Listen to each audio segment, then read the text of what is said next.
back to my podcast, Fashion Canes. This is season 7, episode 4. I am your host for this podcast.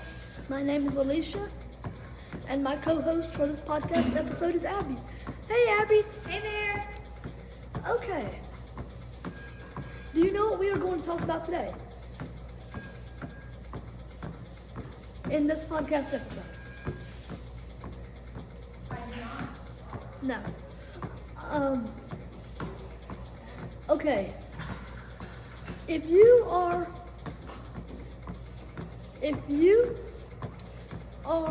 blind or low vision, or if you are a TBI or O&M specialist, or if you have a blind or a low vision person in your friend circle or in your family, you need to be aware about the 2 months of February and October, because October is Blindness Awareness Month and February is Low Vision Awareness Month. Today is Thursday, February 5th, 2026. So, Abby. Yes. Did you know that October is Blindness Awareness Month?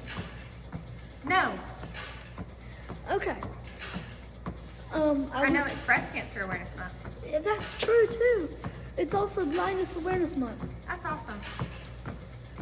The blind people need that month to raise awareness for their condition. Yeah. And February is our month if you are low vision. So, anyway,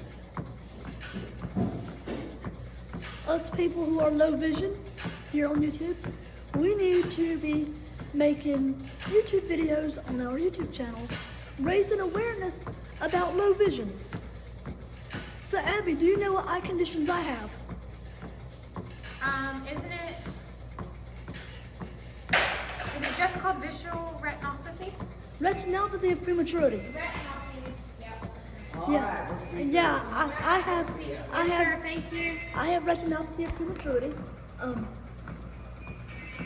And I also have nystagmus.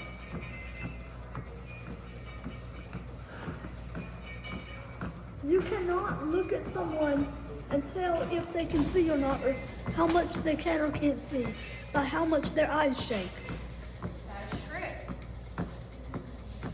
A lot of people think that, oh, your eyes shake, so that must mean you have some sort of vision loss.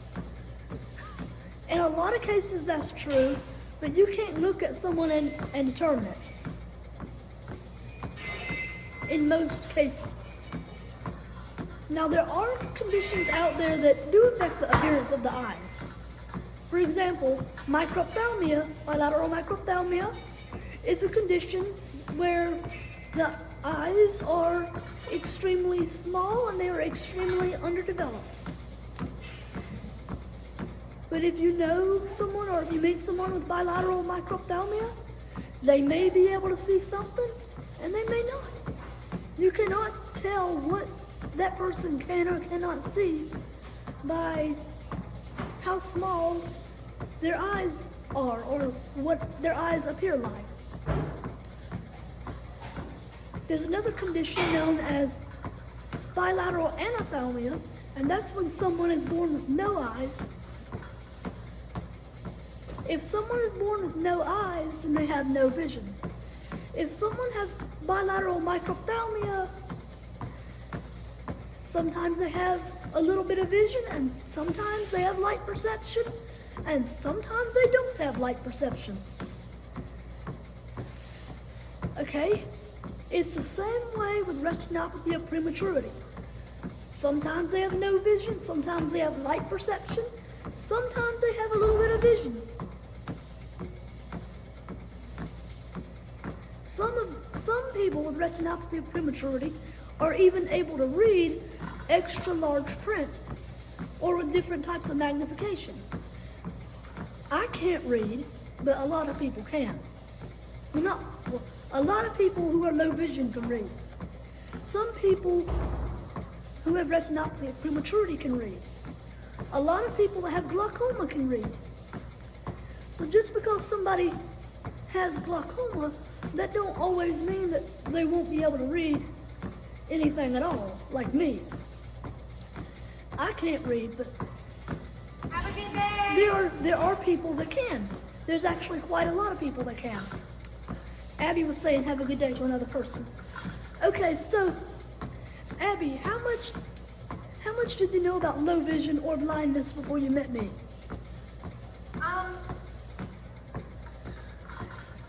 Honestly, not that much. Now, after hearing you talk about it, I don't think I knew much at all. So what did you know about low vision, since this is February and it's Low Vision Awareness Month? So I'm an OT student. OT is occupational therapy. Yep, those were my next words. And we learned from some practitioners that actually work in low vision clinics and help low vision patients with different things. And so we got to learn about the different types of visual tests that we would use as an OT, and we got to learn about some of the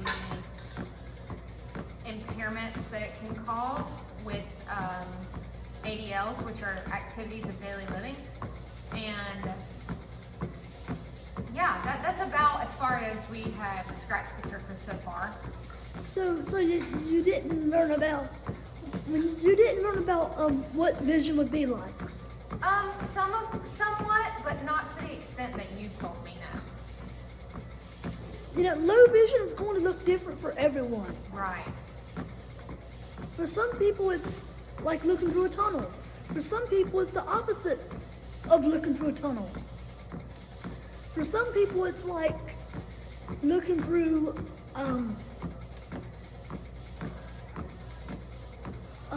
what's it called? You said a dark cloud one time. Oh, yeah, I said a dark cloud when I made the podcast episode when I was attempting to explain the condition of totally blind. Right. That's not low vision. Yeah, I know. I mixed it up with your examples. You talked about, I'm trying to remember, you said a tunnel, and then you said... Yeah, for some people it's like tunnel vision. I can't remember what the other one was. For some people it's the opposite of tunnel vision. Right.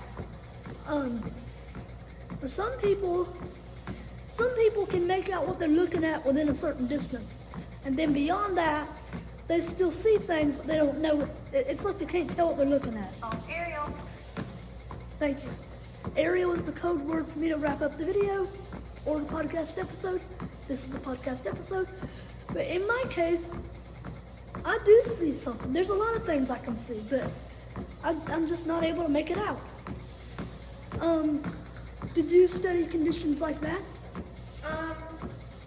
Or maybe not. Briefly. What did you learn? Hold on, I have another client. Okay. But yeah.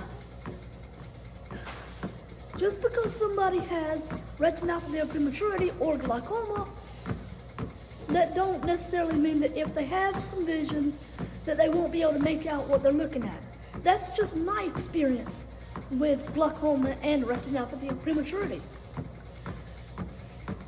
I also have a pupillary membrane over the pupil in my left eye. That's the eye that has the partial retinal detachment. Honestly, I don't know anything about pupillary membrane except for the fact that it's a pupil over the membrane. It's a membrane over the pupil.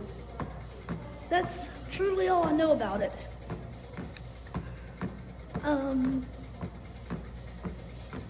Glaucoma is when pressure builds up inside your eye and it don't drain out like it's supposed to, so it harms the optic nerve.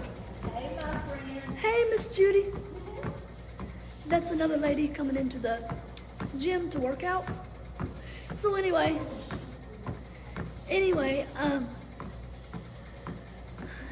it's really good to get your eyes checked at your local optometrist or ophthalmologist or retina specialist, because a lot of eye conditions can be treated. A lot of them are treatable. Glaucoma is treatable. There's not a cure for it right now, but there is treatment for it. That's why I take eye drops every day, multiple times a day. I take the eye drops to try to help my eyes to drain out the extra fluid that it don't naturally drain out or get rid of like it's supposed to. Because I don't want the pressure in the fluid, the aqueous humor, to build up too much inside of my eyes and cause further harm to my optic nerves, which if that happened, that would result in more sight loss. And I value the sight I have. It's not great, but I'm thankful for what I have.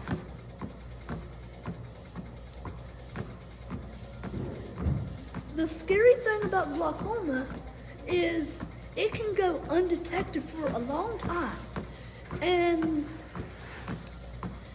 there is already significant harm to the optic nerve before it's even detected in most cases.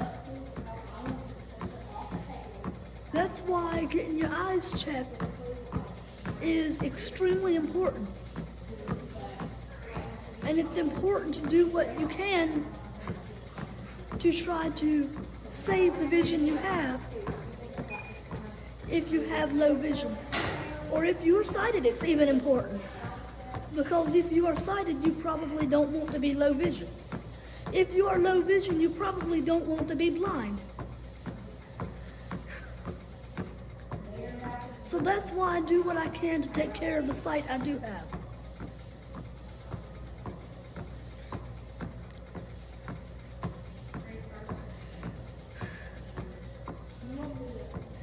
Okay, so besides getting your eyes checked and doing what you can to protect your vision, okay, another way that you can protect your vision is when you go outside, please wear sunglasses, because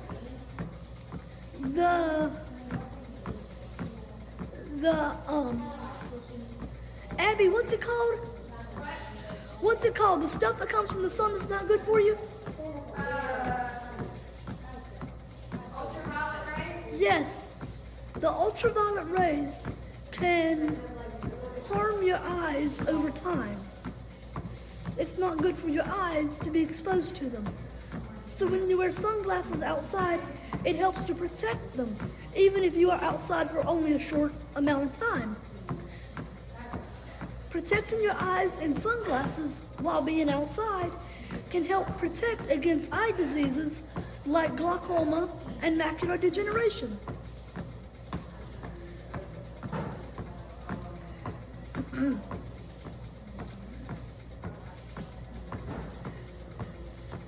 I wanted to make this podcast episode to raise awareness about low vision, because like I said earlier in this podcast episode, it is Low Vision Awareness Month.